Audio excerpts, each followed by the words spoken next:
welcome to First Things First. I'm Jenna Wolfe. That's the Hall of Famer Cris Carter. This right here is Nick Wright. Great weekend of basketball. Great week, sort of a great weekend of golf. Yeah. You're a Kepka fan. Big Monday show for you today. There could be a hiccup when it comes to KD and Kyrie teaming up. We'll tell you about that. The Warriors, they took a commanding lead over the Blazers. We got to start with last night's game in the East. Raptors taking on the Bucks in Game 3. All of the Raptors this time. Kawhi Leonard finally getting that help he's been hearing about all postseason long. Kawhi, though, leading the team to a double overtime win, scoring 36 points and a game high and a career high 52 minutes of play on a bad leg, which he brushed off after the game. 118-112 was your final. It was a tough night for Giannis Antetokounmpo. He had just 12 points on 5 of 16 shooting. He did have 23 boards, though, and his Bucks do still lead the series 2-1. See, I'll start with you, and let's start in Toronto. How impressive was Kawhi last night? Well, very impressive. Not only the minutes that you talked about, but making key buckets. I think the most impressive thing of everything that he might have done, besides being, because early in the game, it looked like he tweaked his leg a little bit. Yeah. You know, to play those types of minutes. But those minutes that he played on Giannis, to be able to take those minutes off of Serge Ibaka and Siakam, that they didn't have to play him. And it was a totally different style. He's undersized, the shortest guy that's probably guarded Giannis in this playoff in the first 3 rounds of it. And he gave Giannis some problems. He could anticipate where Giannis was going to go first, so he would get to that spot and then try to make Giannis either pick up the ball or spin back into him. And what he would do was he would try to get Giannis before.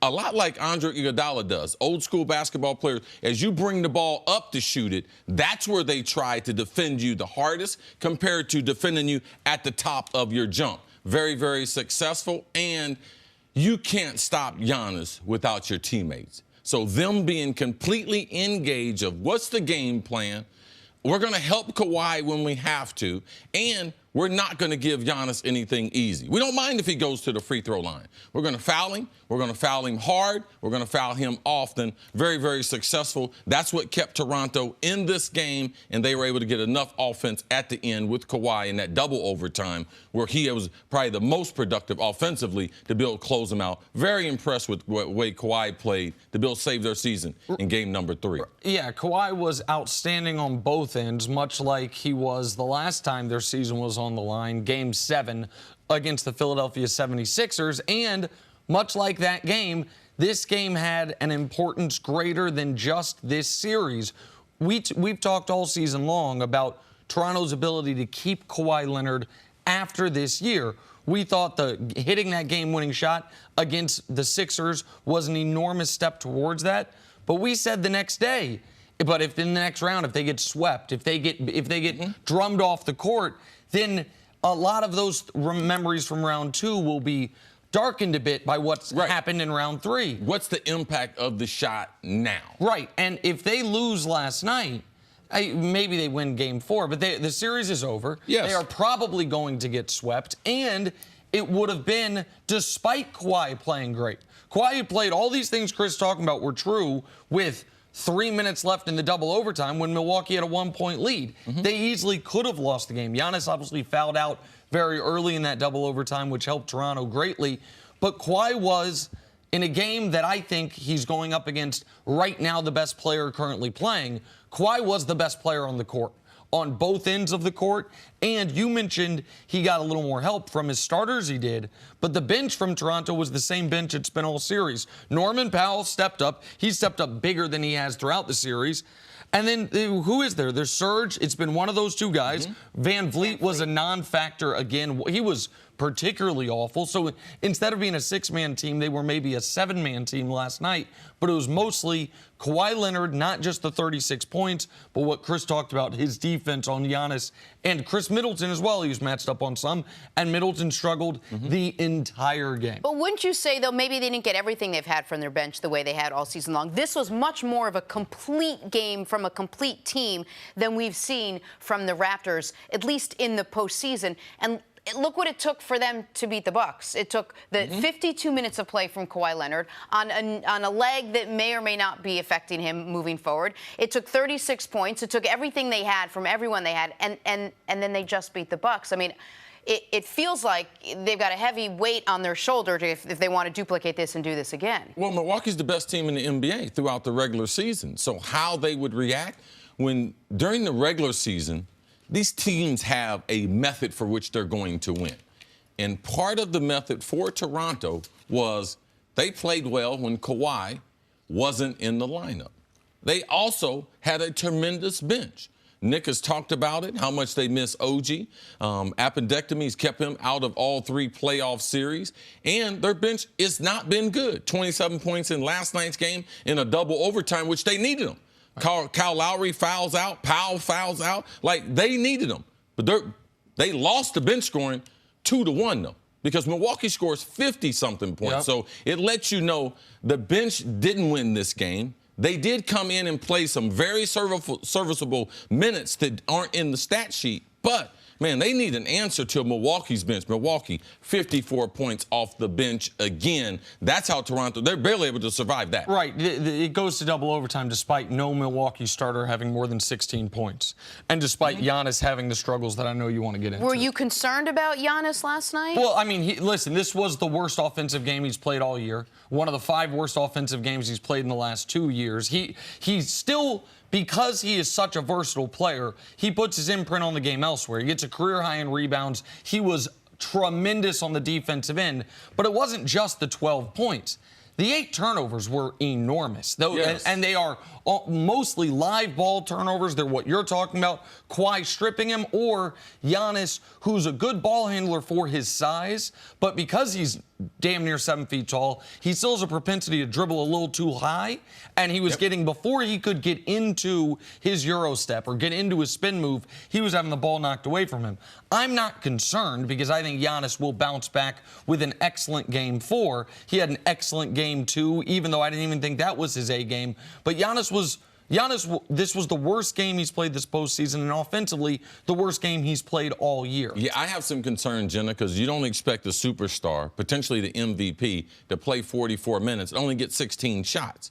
Like, you're supposed to get more shots than that, especially on the road. I know last year we had conversations about Giannis in some of the road games. He disappeared. This year, he's been a little more consistent. But when you go on the road, you need your marquee player. You need the MVP of the league to be able to put some type of imprint on the game. No, not rebounding. No, not just defensively, but you need to be able to score the basketball. Right. They were struggling scoring the basketball, and that's why his total evolution, it's important. And that's why it's important for younger players.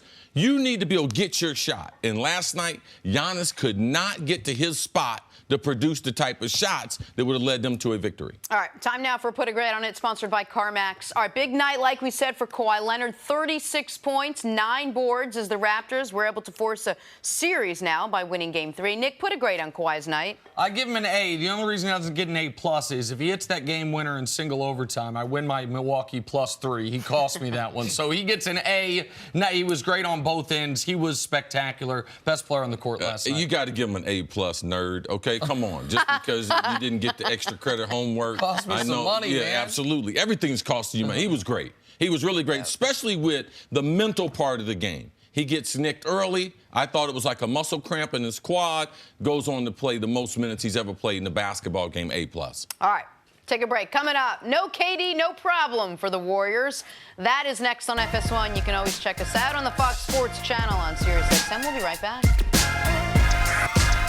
Back here on First Things First. We'll get to the Warriors in a second, but first, Raptors, Bucks, Kawhi coast to coast. Nikola Mirotic thinks twice before contesting the dunk. Man, they got away with one here. Kawhi double-dribbled in transition. Yeah. Brogdon was the only one that was on it. Right there. He went to the referee and told him right after. He's like, look, man, he double-dribbled. Yeah.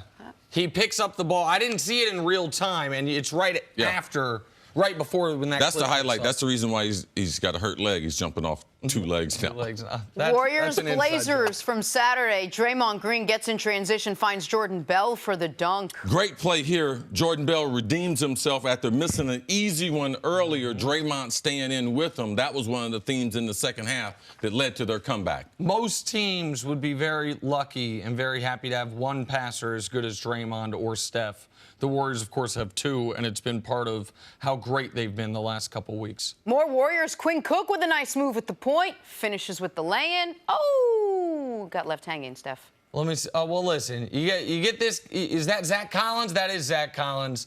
I mean, just rockabye baby on him a little bit. Quinn Cook gets to the rim. You got no chance out there. It's really nice. He brought the ball into his body like he was getting ready to shoot it, and then he moves his left hand and just puts him to sleep.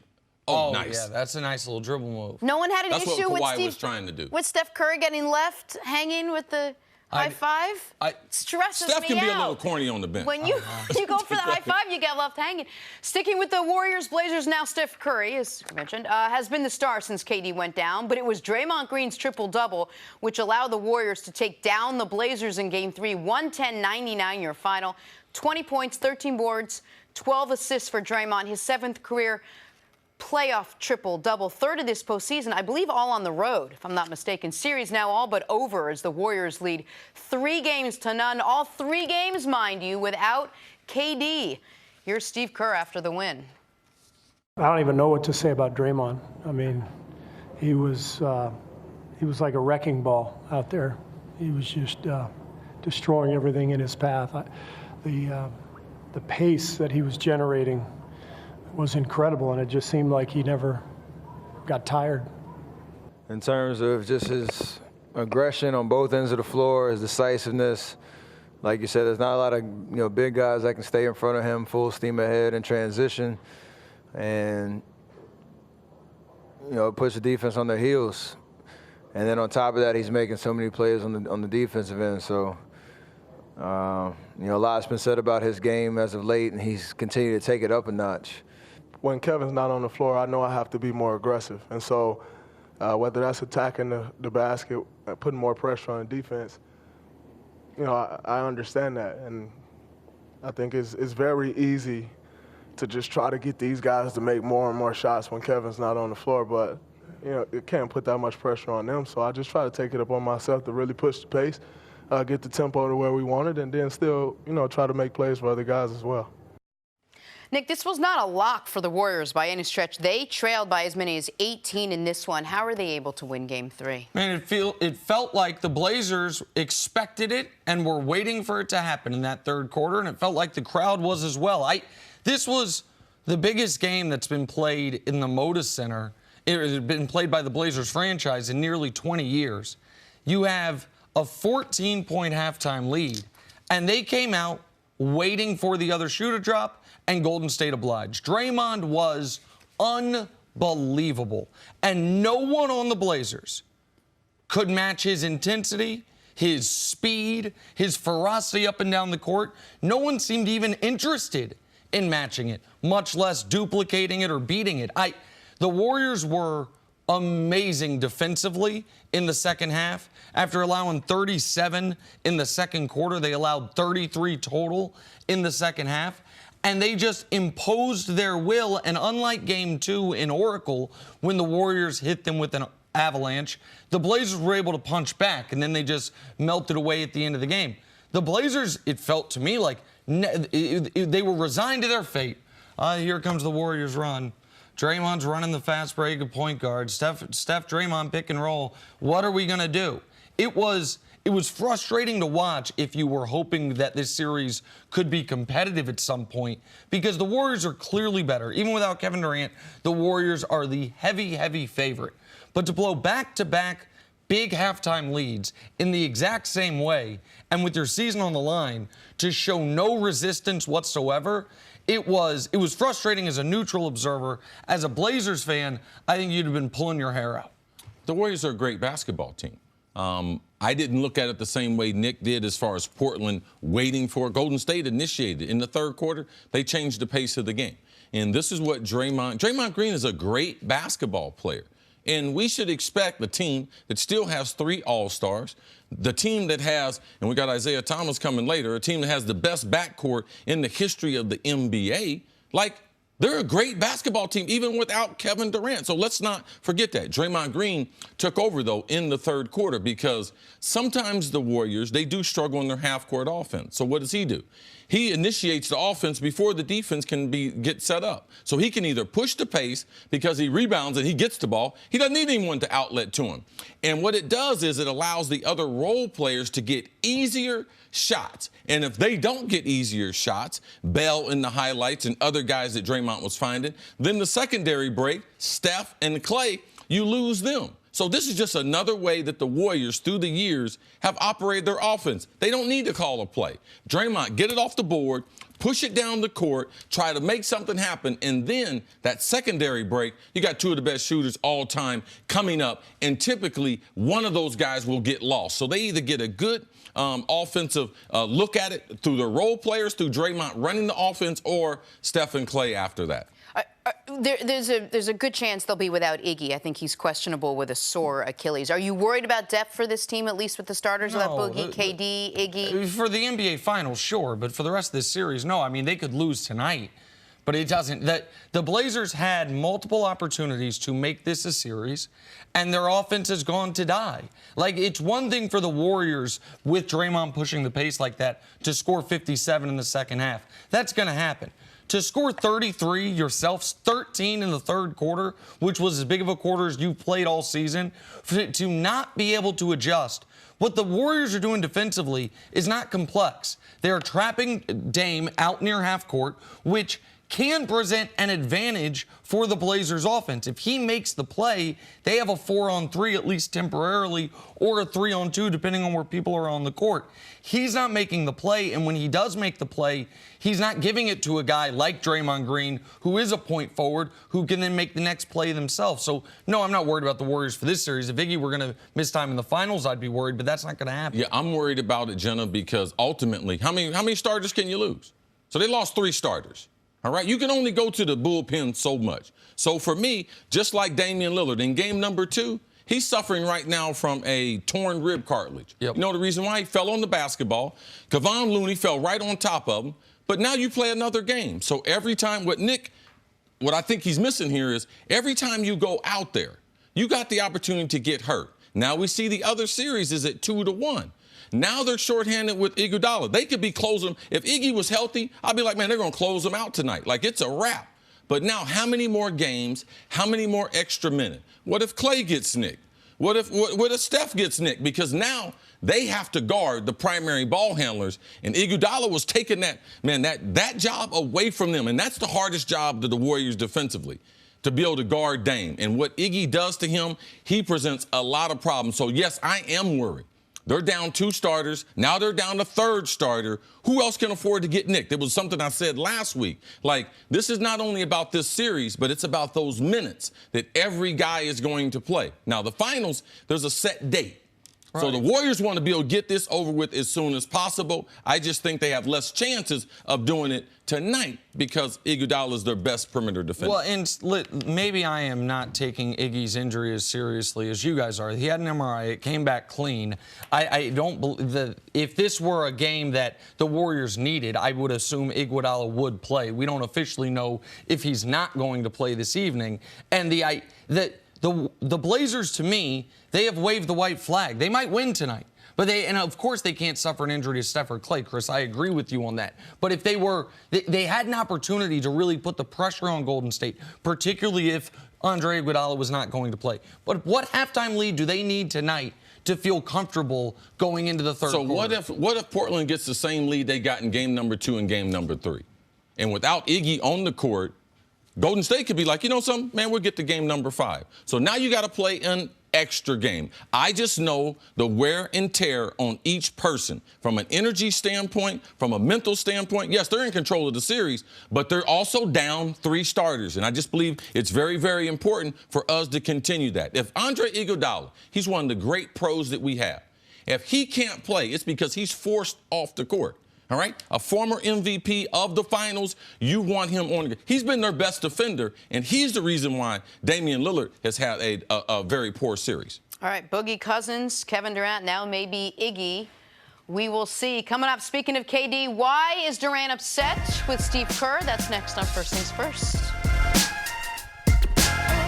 Got a full slate of baseball coming your way Saturday on Fox. Action kicks off at 7 Eastern with most of the country seeing the Red Sox battle the Astros. Check your local listings for the game in your area. Time now for Say What? Check out this police officer named Joshua Morris. Showing off his game at the park, showing no mercy to his opponent. But he doesn't just play a game, talks a little trash as well. Take a listen. Let me say this is an excellent young man, wonderful king, bright future. Let me just say that. But aside from that, I hate when you beat somebody and then they point out their names. Like, no, but I told you to play again, though. But I played you. I beat you, right? You beat me. All right, okay. But if you want to play again, it's up for the Hit him with the step back. He gave the young man some time to come back into the frame on defense. Not that interesting. He didn't want none. The most impressive thing about this is not only the interaction, because typically between African-American and police officers, there is not that type of union. But this police officer, the average police officer is wearing about 20 pounds of gear. Yeah. 20 pounds of gear with a step back and everything. Must be a very good athlete. As you can tell, he's played some basketball. It's awesome. Yeah, but young fella, get back in the frame. You're just going down for the rebound. There ain't nobody else on the court, man. Yeah, they don't make young people like they used to. Oh, okay. Oh, this is one of these damn millennials. He's too young to be millennial. Whatever the new generation is.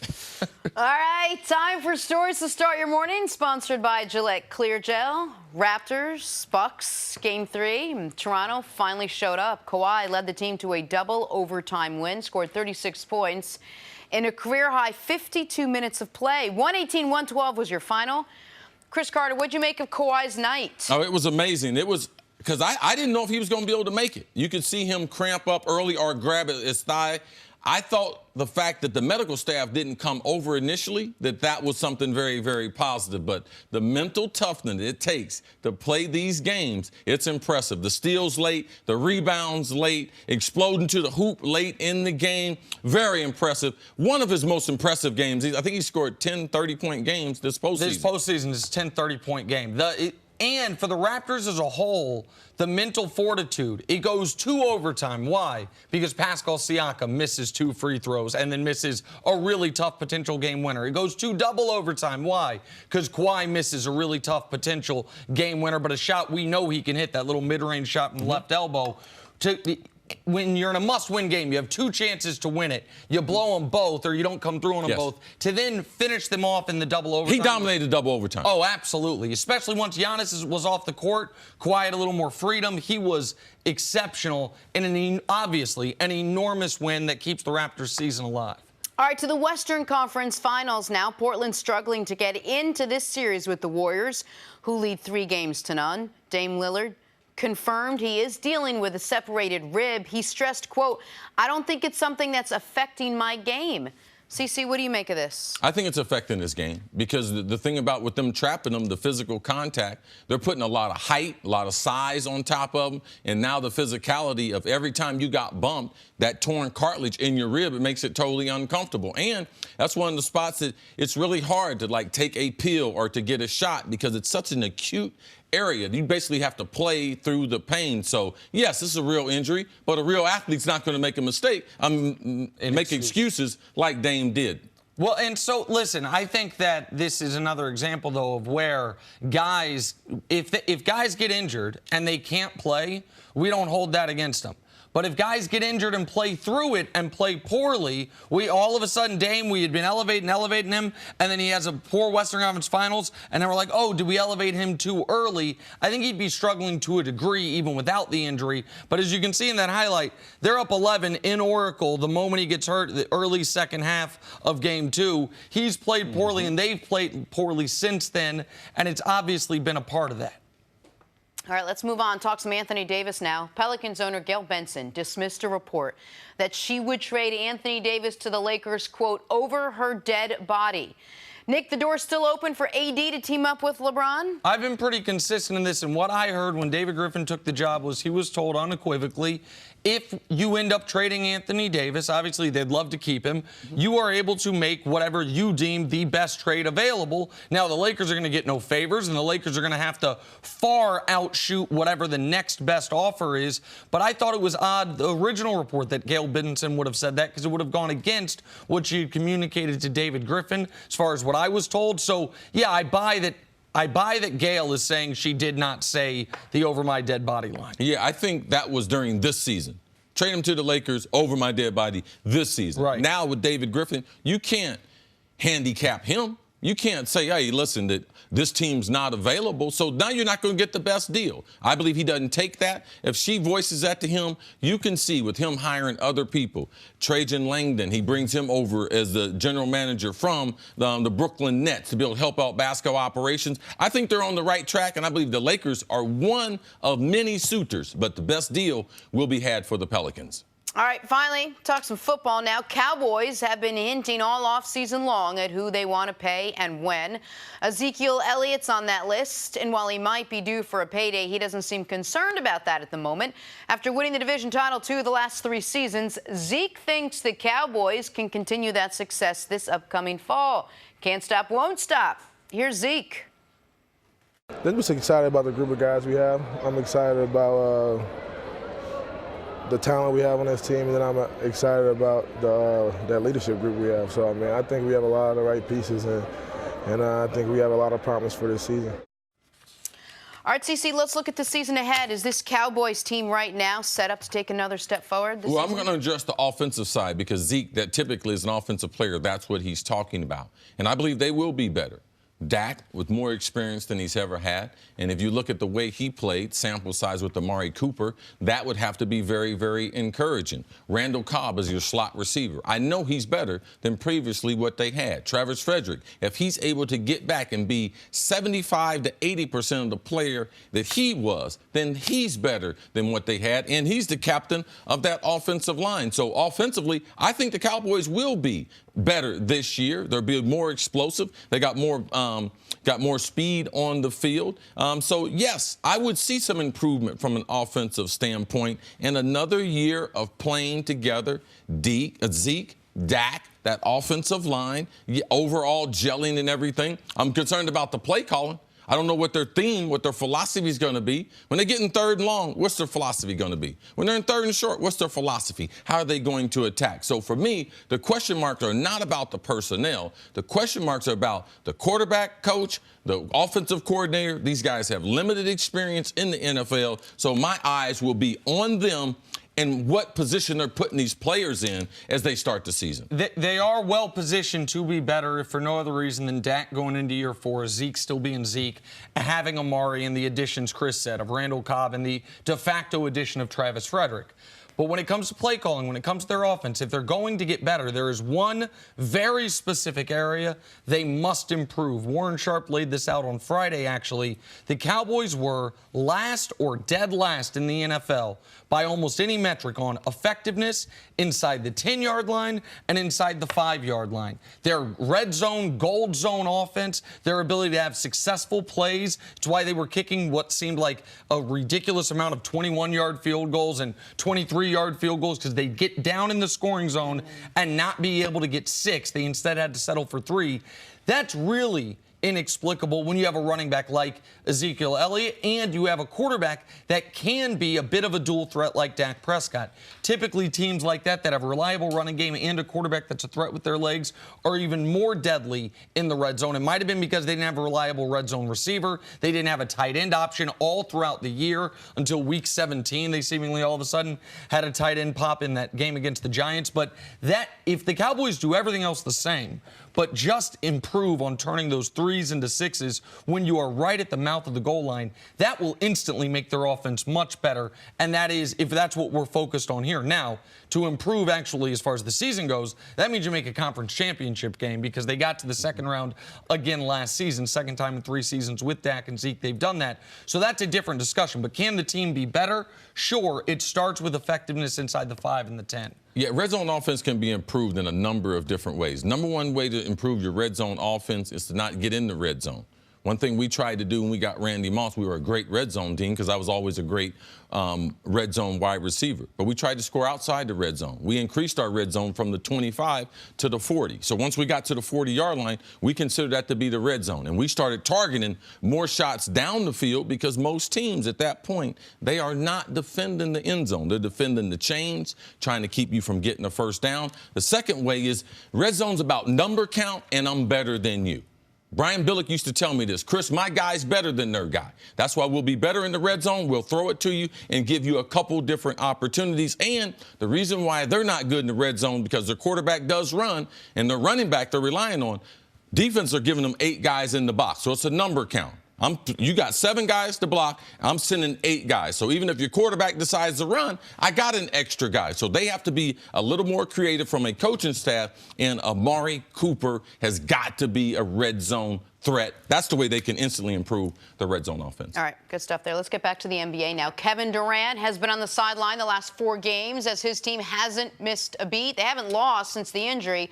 All signs continue to point to KD leaving Golden State after the season. Pick your reason why. But according to reports, part of Durant's issue with the Warriors is the prodding from Steve Kerr and the feeling that no matter what he does, it will always be Steph Curry's team. Nick, is there any scenario at this point whereby Kevin Durant stays with the Golden State Warriors? Hey, listen, I think the reason that everyone's been couching the KD stuff is KD is going to go to New York, but no one is reporting officially. People are just saying it's what everyone's hearing. It's what everyone's talking about at the Combine. It's what everyone's been talking about all year long, is because people do change their mind, and KD has shown himself to be a little mercurial. As of right now, everything is still in place for it. What could happen? I would argue that if he were to miss the rest of the playoffs and they were to get crushed in the NBA Finals by Milwaukee, then maybe he has people say to him, hey, man, you don't have to leave to be validated. They won 2 titles with the year before you got there, they lost in the finals. The 2 years you played, they won in 9 games, 8-1, and then they lost without you. But even that scenario, I think he's still a heavy favorite to go to New York. I think Kevin Durant understands that the only mountain left to climb is one that Golden State does not present. And while they seem to all be on the same page on the court, he and Draymond still have that lingering issue. He and Steve Kerr, I understand why if I'm Kevin Durant, I would feel like, man, what do I have to do to get favorite son status? And the reality is, from the players, the coach, or the fans, he will never be Stephen Curry. He will never have the opportunity to build it the way Stephen Curry did. So I think it is, you need to thread a lot of needles to create a scenario where it makes sense for Kevin Durant to stay, given how everything's been going. If he's missed the rest of the postseason and the Bucks beat him in 5, then maybe it opens the door. But I don't even think that likely would tilt the scales in the favor of him. I think them losing in the finals actually invites Kevin to leave more because it proves a point. It validates his impact on the organization. Last time you guys lost, what happened? Oh, I wasn't here. So we lose again. So what happens? Oh, I wasn't here again. But the 2 times I was healthy, we won championships. So I believe that there's some validation in them struggling without him. But what they're doing on the court, as far as Draymond, you talked about the issue that him and Draymond have. The issue is not a conflict of a personality. It's a skill set. Kevin Durant is a straight knockdown offensive killer. You give him the ball, 2 or 3 dribbles, he can get you a bucket. Draymond Green is a Swiss Army knife. What do you need? You need a can opener, you need a small knife, you need a 6-inch blade. Like, he can do all those things that no one on the Warriors. And it all got started because Draymond would not pass the ball up to KD. KD was clapping for the ball, saying, give me the ball, and Draymond was pushing the ball.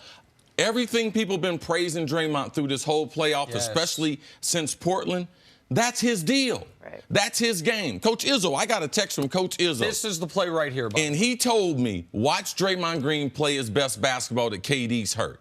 When KD wants the basketball, now Draymond, he was about 20 pounds heavier, not playing the type of basketball. So, yes, KD was give me the basketball, but Draymond, that's Draymond Green. He's an all-star. He's one of the best players that we've ever seen play this game. And KD's like, don't disrespect me, because that's what Draymond took it as. And we were doing this long before you were here, and we'll be doing this long after. So that right there, if there is a conflict, it's about style. Draymond talked about it after the game. It's harder for me. I have to sacrifice more with KD here because there's things I could do that now I can't do because he's on the court. What about the last 3 games specifically in this Blazers series? How much do you think that has affected? Because he did answer an Instagram person who wrote in something about how he's dealing with this, and there's a lot of pressure on KD. I think that this is, for Kevin, this is tough, and I understand why it would be. Everyone was getting ready to crown him the best basketball player alive, and then he gets hurt. It's not his fault he gets hurt, but he gets hurt. And then the team hadn't lost since then. They win they're tied against Houston. They go on to win that game. They win Game 6. They're up 3-0 in this series. I think it's from the 8-game stretch that KD had after they blew the 31-point lead, and he said, "I'm Kevin Durant," up until the game he got hurt. In those 8 games, he averaged 39, 5, and 5.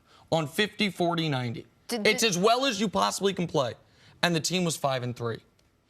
So he's playing at this super high level, and the team's winning, but they're 5 and 3. KD goes down. They're 4-0 since then. And the other thing we're seeing, we've seen a bunch of big threes in the NBA before. But this one, the Steph, Clay, Draymond one, the thing, Jonathan Jarks pointed this out in an article this week, and it's a really smart point. There's no redundancy. They all fill in the blanks for the other person. So nobody has to take a back seat because they are all strengths where the other guy's weak. So Steph needs a long guard to come help him. That's what Clay does. Clay isn't great with the ball in his hands. Well, Draymond and Steph can do that. Draymond had some toughness and some playmaking.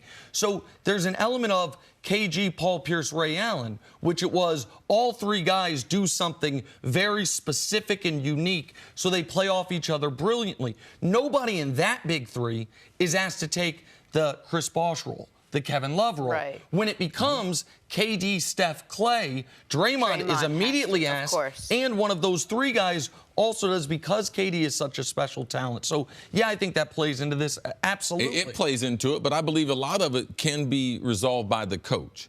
Because if KD, when he was starting and say Steph was out, no one ever empowered Draymond to play the way he's playing with KD on the court. Now, we can't just think that, oh, KD's on the court, they're a worse basketball team. No, they're not. Their style was totally different. But I guarantee you, if Draymond played the same way with KD on the court, if they didn't have Clay or Steph, they would be a similar basketball team. But it forces Draymond to play a different style. It's affected the team. All right, and he's been playing as good as ever, Draymond. All right, coming up, can Kawhi take the Raptors all the way to the finals? Head on First Things First. Here, First Things First, Basketball Hall of Fame's Isaiah Thomas is here. Hey, Zeke. Good to see you. Welcome back. Great to have you. Good seeing you, man. Did you grow? Because you know what? Let's do this. Zeke, stand up, please. Sit down. Stand up for a moment. Zeke. Hold on. Zeke, I swear. Either Zeke's 5'8". I got to listen to him. I got to listen to him. I swear. Oh, don't do. Okay. Oh, I'm scared. Thank you. No, okay. No, thank you. That's cussing. I ain't moving. Okay, thank you. Chris Carter and Jenna Wolfe been trying to spread this rumor that I'm Great to see you. that I'm 5'8". So much. And if I am, then Zeke's been overselling his height by about 6 inches. Well, I've been overselling it by 6, definitely by 2, maybe. Right. Okay, so you're a 6-footer. Maybe just under? No, With a I'm slightly 6'1". thicker resume than yours, but that's okay. I don't know why we fight for that extra inch on the resume. It's like, Yep. Yeah, sit down, man. Okay. All right. When you were on radio, they thought you were 6'8". Now they know. Isaiah 5'10" Thomas. and a quarter, the doctor said. It is the gift that keeps on giving to sports shows across America, the Lakers and all their daily news. According to reports, the Lakers will not replace Magic Johnson with a new president of basketball operations, leaving Rob Pelinka in charge of the franchise, of trying to pitch free agents, of trying to trade for Anthony Davis, of trying to win games and make the playoffs, and about 1,400 other things. Zeke, how important is this role, president of basketball operations, and why wouldn't the Lakers want to fill it? It's an extremely important role in all basketball organizations. And I think it's extremely important for the Lakers also because this is the first time that I can remember since I've been in the NBA or been around basketball where the Lakers have not had a former player or a Laker in their organization running things or managing things. So this is a new territory that we're entering into for the Lakers and for a lot of organizations. Most organizations in the NBA has always had some former player within their management team. This is the first time where I've seen a couple of organizations now, they don't have a former player in their management team moving forward. And they say participation and observation is the best form of education. And what we have now in a lot of organizations is they've gone strictly towards observation, and they've totally discounted the participation in the sport. So you've limited yourself from a total educational background in terms of advice, in terms of critique, in terms of knowledge. The closest thing they have to a former Laker is in a position of power is Kurt Rambis, who seems to be getting his power via the proximity to his wife, Linda, who's one of Jeannie Buss's closest advisors. But the other reason for me, Isaiah, that this is so baffling is they didn't fire Magic Johnson. They didn't look at it and say, you know what, we have redundancy. We think Pelinka can take on both roles. This was a job that was filled that Magic, with no warning, impromptu stepped away from. So you thought it was important enough to hire Magic and Pelinka. You thought it was important enough to be taken aback when Magic walked away.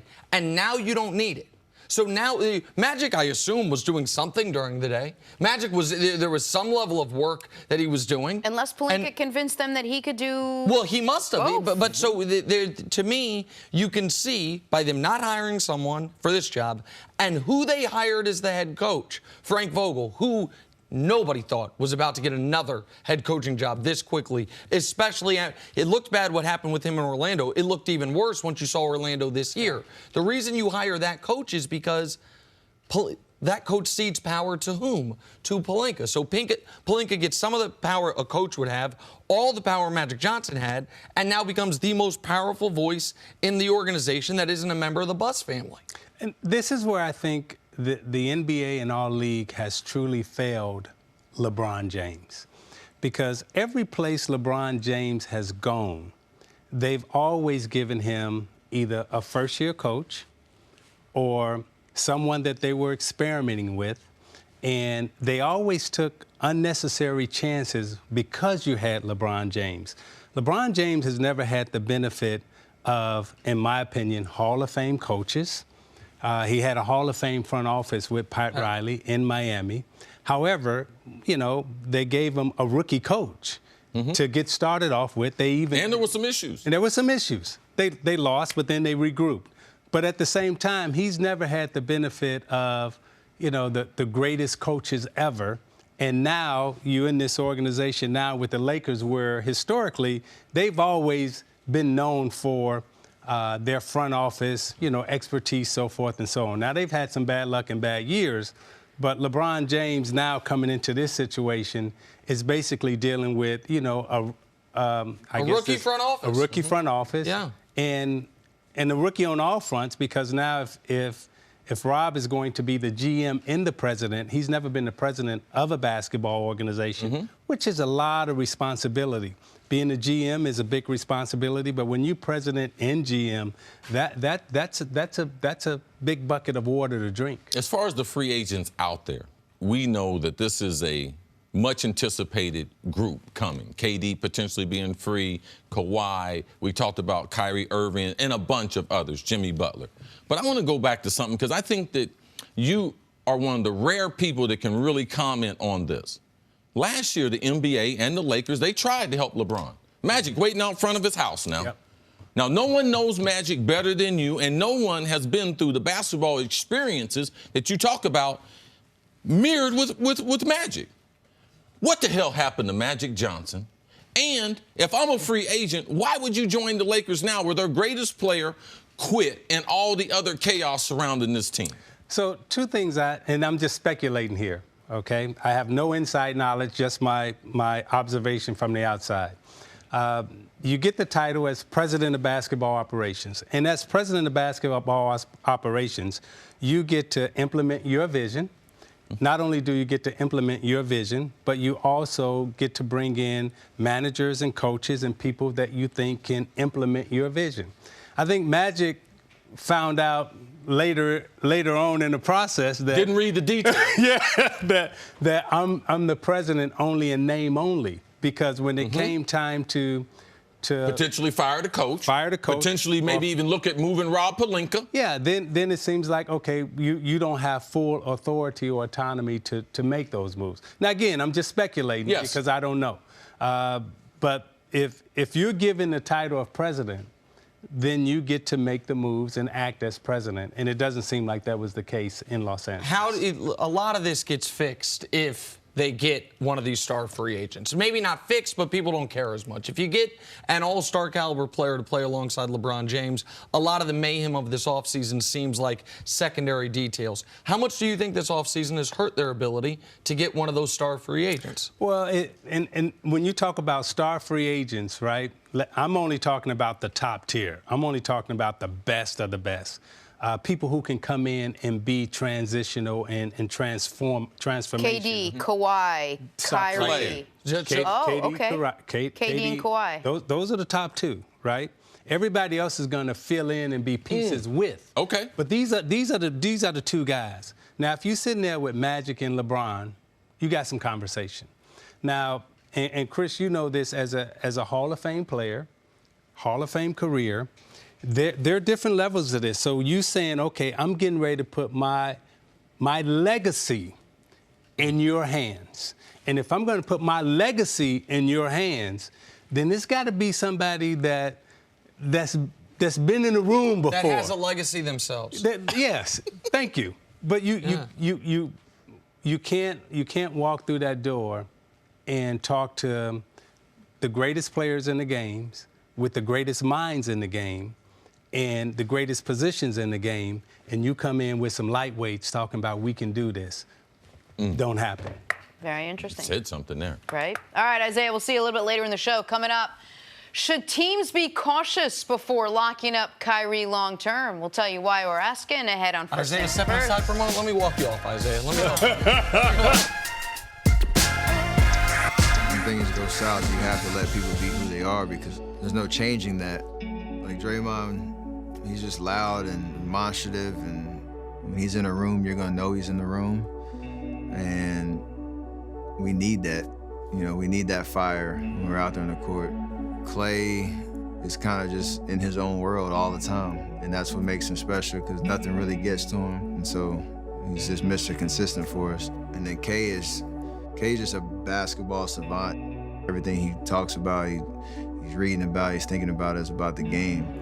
He's so good at what he does, and he always is trying to get better. It makes you uncomfortable to think like there's another level for this guy, and he's trying to find it. Like we're all so completely different. We know we're human at our core, and there's stuff that's gonna bother us, whether it's justified or not.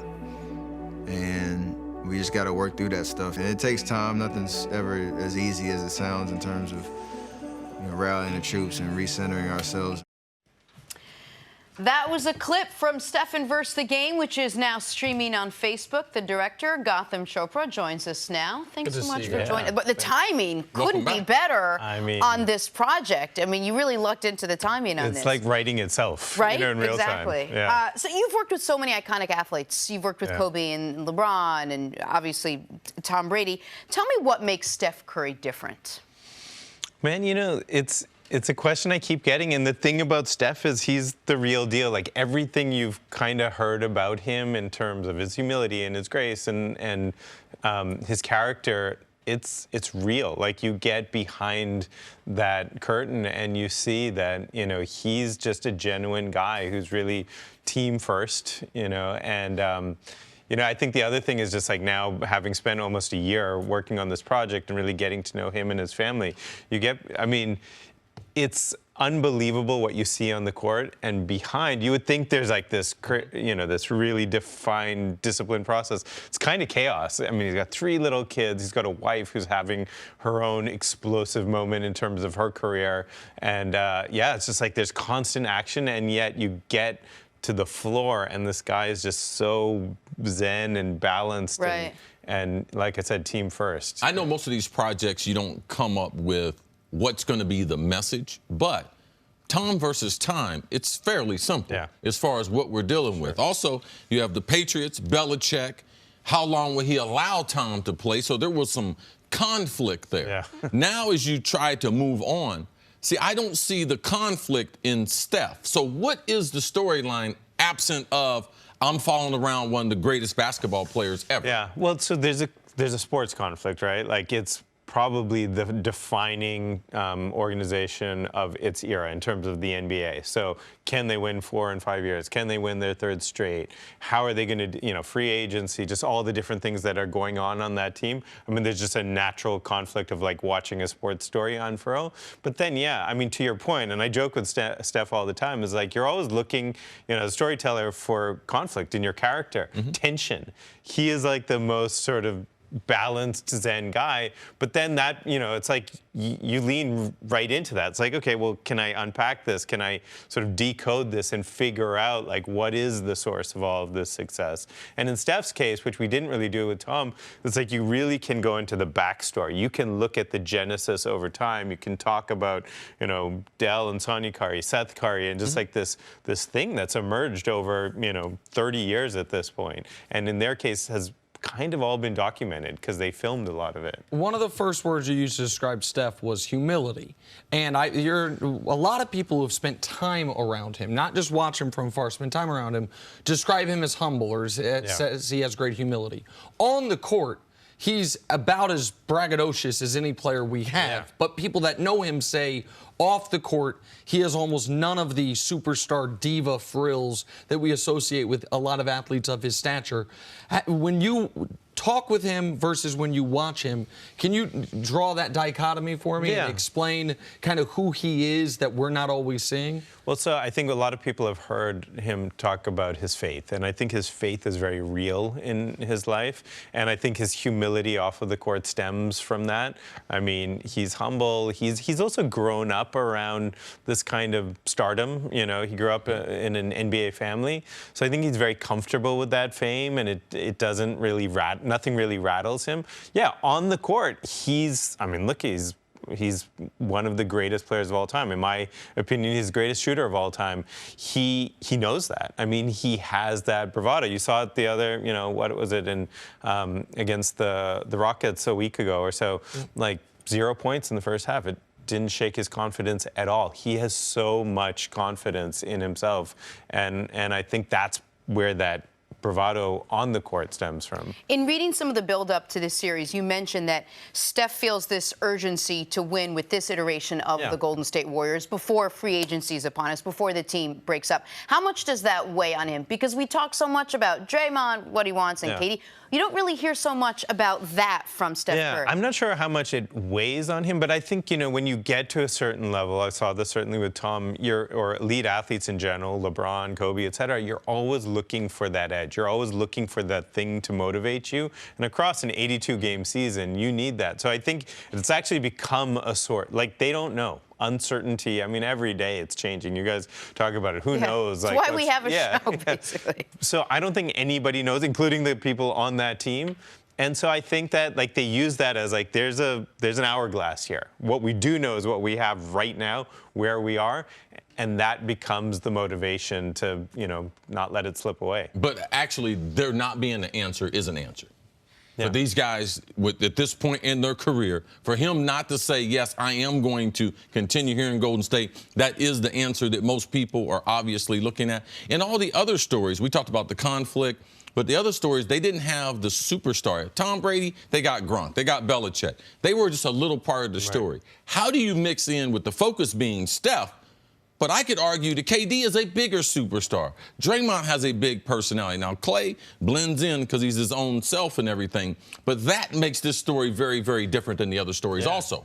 Yeah, I mean, just, it's the Beatles. It's like, how do you keep this together? And in one of our interviews with Steve Kerr, he talks about maintaining greatness is way harder than attaining greatness. When it's out there and you're just sort of relentlessly chasing, you've never tasted it before, it's one thing, but trying to keep the sort of alchemy, you know, in balance is tough, and different personalities. I mean, I think he said in one of his quotes also, he said, you know, 90% of my job is off the court and just managing personalities. This is, again, where guys like, you know, Steph are really good. I'd say that's probably his greatest contribution and gift to his team, is like his persona and his ability to sort of navigate these dominant personalities like Draymond, KD, et cetera, on his team, because that's the most fragile piece, you know. And you know, as a player, it's not like at that level, like there's so much talent. It's like, how do you manage like the chemistry and just all the emotions, especially across, you know, how long is the NBA season? Like 5-6 months. Right, yeah. plus the playoffs. What do you make of the kinship between he and Draymond? We're obviously, since KD went down, seeing them on the court immediately go back to the pre-KD days of, while we talked about them as the Splash Brothers, Steph and Clay, the two most important guys were always Steph and Draymond. That hive mind they have on the court and their relationship off the court. What can you tell us about that? I mean, it's great. And I've gotten to know, you know, outside of Steph, I'd say Draymond's the guy I know next best on that team. And I mean, it's such a different personality from Steph. It's but they complement each other. And I think, you know, Mark Thompson described them as Gronk and Brady, to use another sort of, they're different personalities, but that chemistry is pretty amazing. And I think it goes back to that. As soon as KD went down, everyone, myself included, was like, oh man, like what's going to happen here? Yeah. This could be a real disaster. But I think they look at that as a challenge. It has nothing to do with KD. I think they love him. They want him to come back. They're a better team with him. But that doubt that everybody throws their way, it helps fuel, and you're seeing those two guys in particular just rise to the occasion. So much of Tom versus Time was Tom reflecting on his career. With Steph Curry very much in the thick of his career right now, do you get a sense that he understands what kind of impact he has and has had on the game and probably will have on the game? Yeah, I think he's aware of it. I think, you know, because, again, there's so much chatter all the time. But I don't think he spends a lot of time. I mean, he's different. He's at a different place in his career. He's a different place in his life.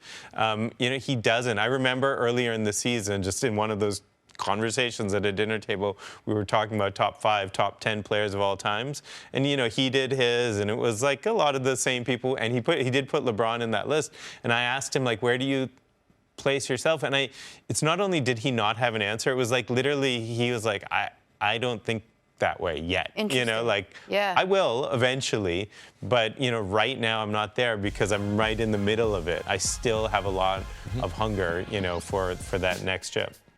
Thank you for listening to the First Things First podcast. Remember, leave us a review and tell us what you think. Subscribe to the podcast on Apple Podcasts and catch us on FS1 Monday through Friday, 6:30 a.m. Eastern. For Cris Carter and Nick Wright, I'm Jenna Wolfe. So long, everybody.